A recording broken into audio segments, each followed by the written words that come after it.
एक समय की बात है, एक समुद्र के नीचे एक राजा अपनी 5 बेटियों के साथ रहता था। किसी भी जलपरी को समुद्र के ऊपर जाने की इजाजत नहीं थी जब तक वो 15 साल की ना हो जाए। राजा की सबसे छोटी बेटी बहुत सुंदर जलपरी थी, उसका नाम एरियल था।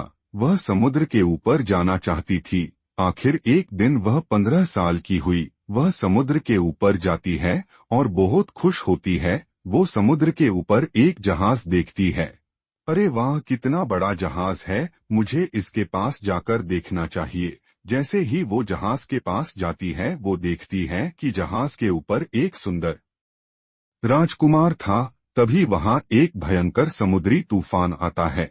समुद्री तूफान की वजह से जहाज टूट जाता है, लेकिन एरियल राजकुमार को बचा लेती है और समुद्र के किनारे ले जाती है। थोड़ी देर के बाद राजकुमार होश में आता है। तब तक एरियल समुद्र के नीचे चली जाती है।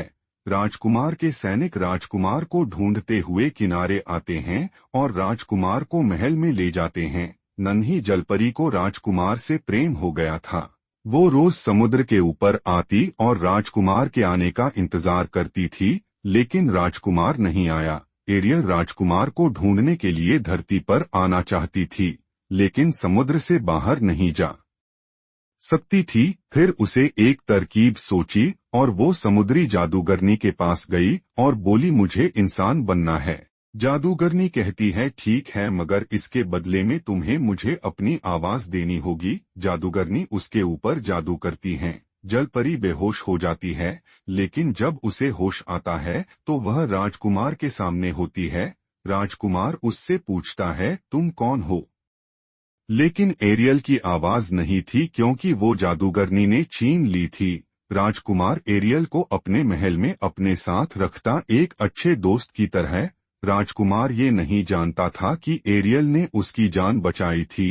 राजकुमार की किसी से शादी होने वाली थी। अब ना तो नन्ही जलपरी समुद्र में जा सकती थी और ना ही राजकुमार के पास रहती थी। उसने समुद्र में कूदने का फैसला किया। जब समुद्र में छलांग लगाती है तो समुद्र में नीचे जाने की बजाय आसमान में उड़ने लगती है और बादलों की दुनिया में पहुंच जाती है। बादलों की परियां उसका स्वागत करती हैं। परियां उसको कहती हैं, हमें निस्वार्थ भावना से करना चाहिए और जो मिल जाए उससे खुश हो जाना चाहिए।